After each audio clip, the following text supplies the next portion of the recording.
Welcome to Uncle Brent's Shed. On this episode, more boring stuff.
Oh, that didn't go to plan. Bolt's pretty clean other than that. Obviously it had rust on the top half where it's exposed inside the chassis rail. This bit here is sealed from the elements.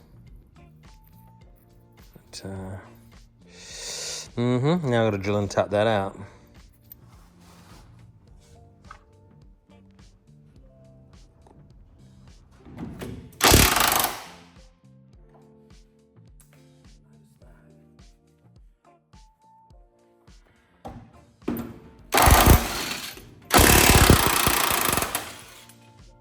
This crossmember should just slide forwards on the torsion bars and fall on the ground, hopefully.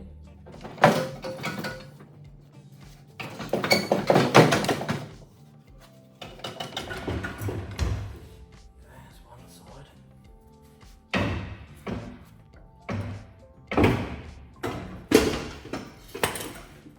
Now, obviously stripping the front end so I can get a good clean under here and give it a coat both sides. Having a bit of trouble with those top camber bolts. They're a little bit seized. I'm a bit worried. I've had them before where I've yanked on them with a big bar and it started cracking these, you know, cracking the brackets, but I've stopped well before that's happened. Now here's something that the boys in the USA might be interested in, or maybe not. Steering boxes on Valiants. It's been well covered on lots of channels, but in Australia they bolt the steering box directly to the chassis rail, which is obviously not ideal because it's only sheet metal. Obviously the left-hand drive cars, the steering box is bolted down to here.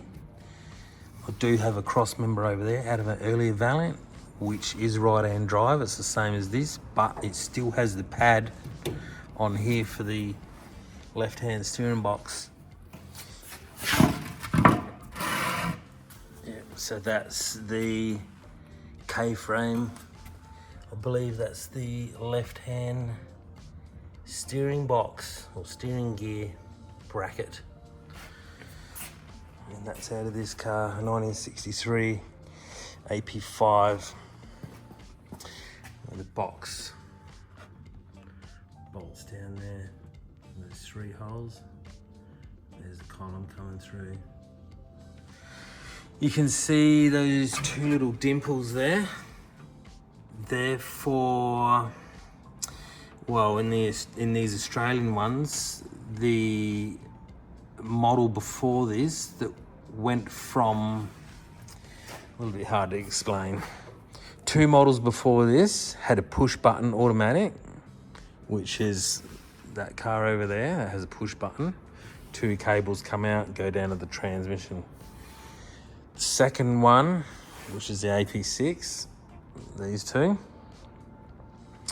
they come out with column auto, the lever on the column.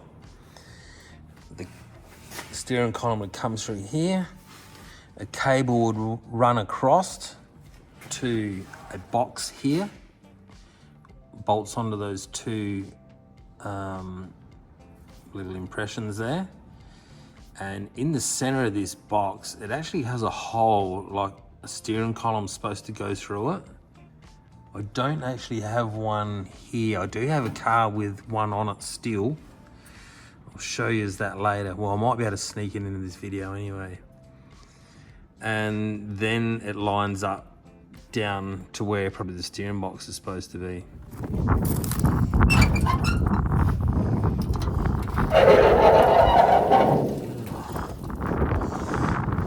Excuse the wind.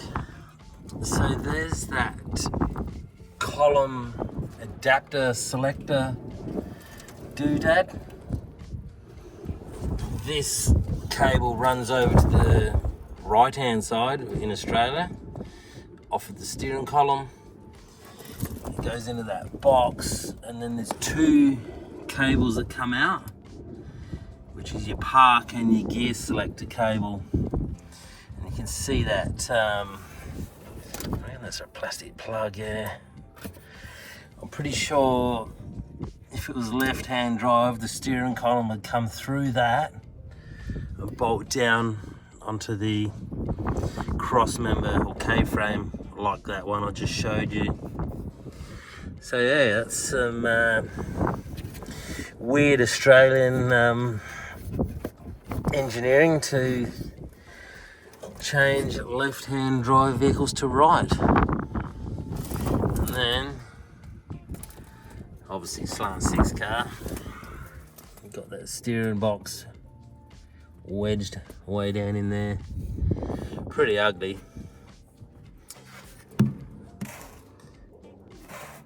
But anyway, that's what it is.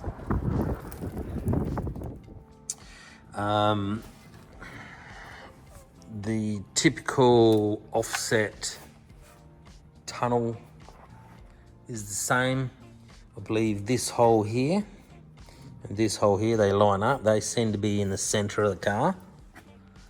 And if you look down, it's not quite in line with the trans mount. That's slightly off to my left. I'm assuming, like everyone assumes, they move the motor over to the right side, which is the passenger side in the States, to make room for the steering gear. And in Australia, we got to put up with that steering box there. You can imagine how tight that is with the V8s and slant 6s. There's literally no room in between there, especially on V8s. People get away with running extractors. I don't know how they do it, but it is possible. And I'll just show you the V8 to steering box clearance. Excuse the mess. She's well and truly overdue for a wash. You can't even see the box. Well, you're gonna have to take my word for it. It's down there somewhere. As you can see, the exhaust manifold to the inner guard, it's probably about a 1/2 inch gap there. And on this side you got 2.5 inches. Also, the V8s have a real unique oil filter system. I'll see if I can find one. Okay, the V8s have that plate bolts onto where the oil filter screws onto the block, and then they run this antiquated bloody plumbing up to an oil filter, which bolts to the inlet manifold. So that actually sits up like that on the engine. Well, if this was in that car, it'd sit like that. Pipes run to the back, up, bolt to the inlet manifold. And you can imagine what happens when you take the oil filter off an oil change. It's not good. Right, I do have a 318 buried in the corner here.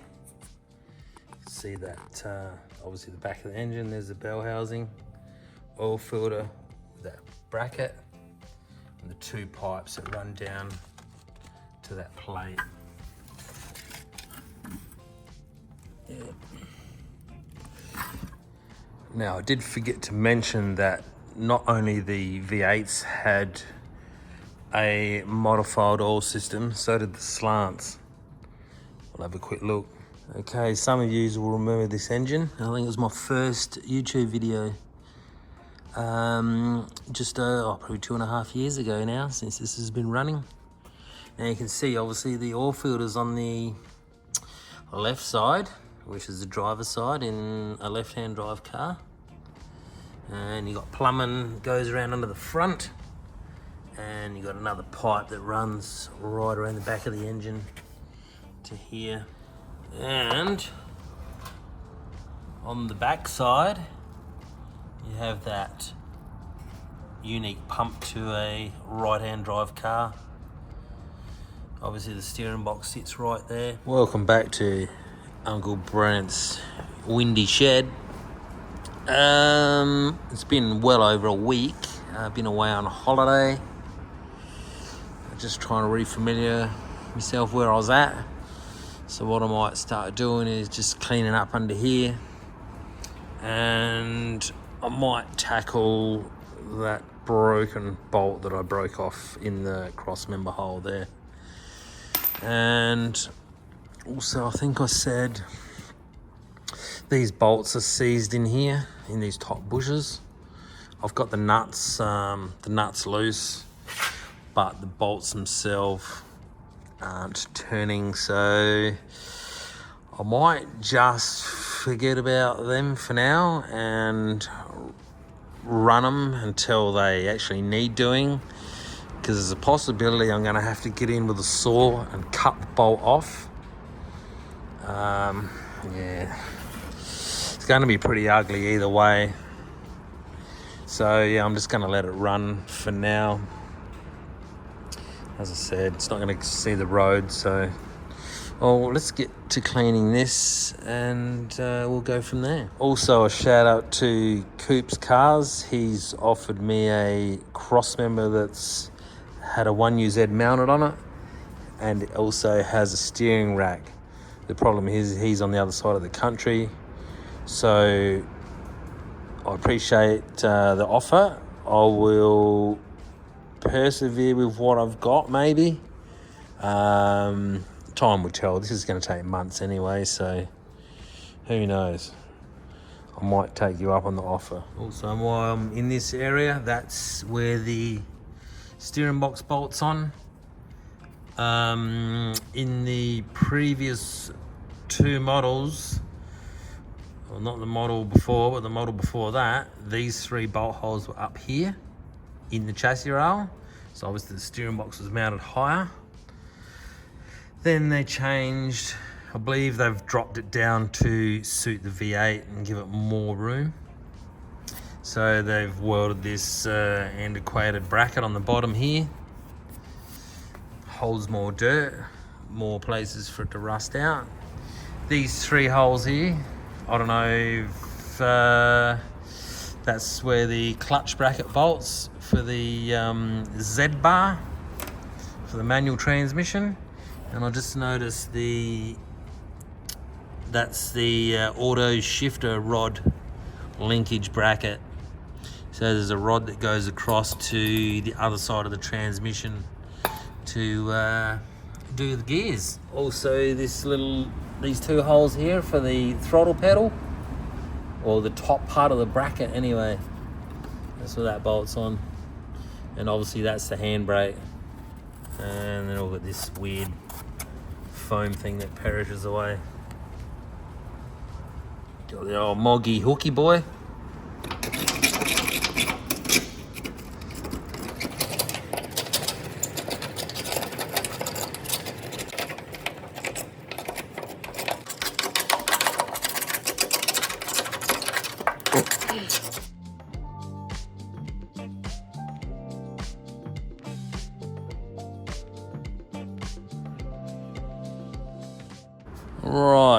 probably spent 2 hours too longer than I should have while wheeling under here. It looks way better because it just looked rusty before, but it's actually brought the colour back out. So I'm about to give it a coat of that rust conqueror. That'll seal it and give it an almost a clear coat effect, but you'll see.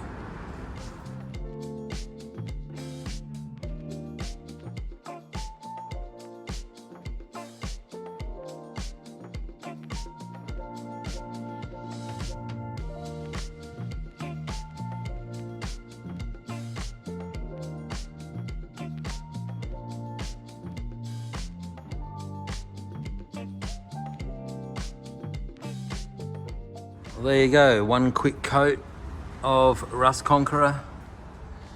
Gives it that clear look. It's pretty oily and sort of got a bit of fish oil or something in it, but it does, I think I've said before, it does dry reasonably hard and it should keep that gloss. So we'll check in again in a few days when I get back on it, and yeah, we'll go. Rightio, 24 hours later. Dry to the touch and still looks as wet as when I put it on.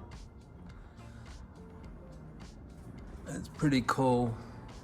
And I still haven't done that broken bolt. And to add to that, someone has blown the bumper bar bracket bolts off with an oxy. So I've got to try to get those out as well. But I'm not doing that today because it's not going to be fun, so I'll do something else. Right, we're on the other side. Obviously, I didn't explain, I don't think, what the process I did. So I just got a scraper and scrape the heavy turds off. That gets it roughly level. And then I go to the wire wheel.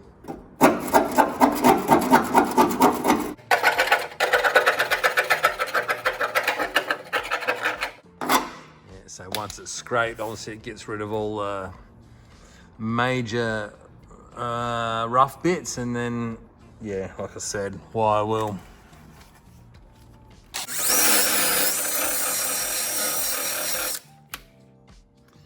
think it's about like that. Once it's all like that, and then I can paint that stuff on.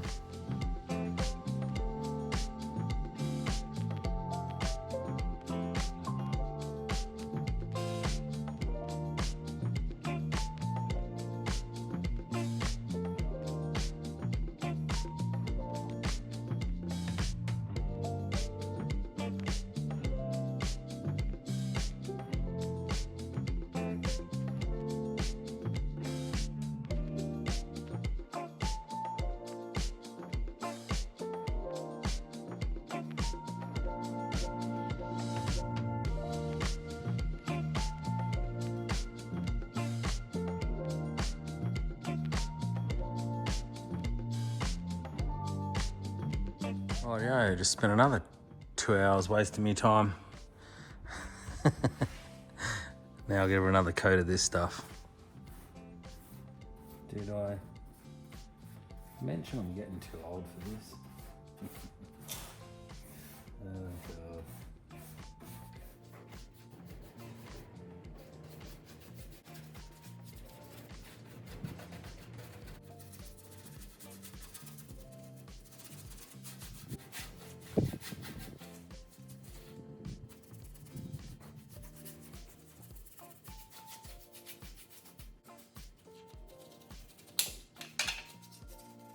Rightio, got this passenger side done. Probably spent over 2 hours on it. It definitely helped preserve it for the next person. So next job will probably be fixing all these snapped off bolts. On the other side, I showed you the bumper bolts. Next job will be to clean up that K-frame and lower control arms. I'll show you what I do to replace those front reaction rod bushes, or whatever you call them, rather than buy new ones, you can make something from home to repair them. I think I'll probably leave it at that for this episode. It's starting to get long again. Cheers for tuning in again. Another boring episode. If you made it to the end, well, half your luck. So yeah, thanks for tuning in and look after your mates.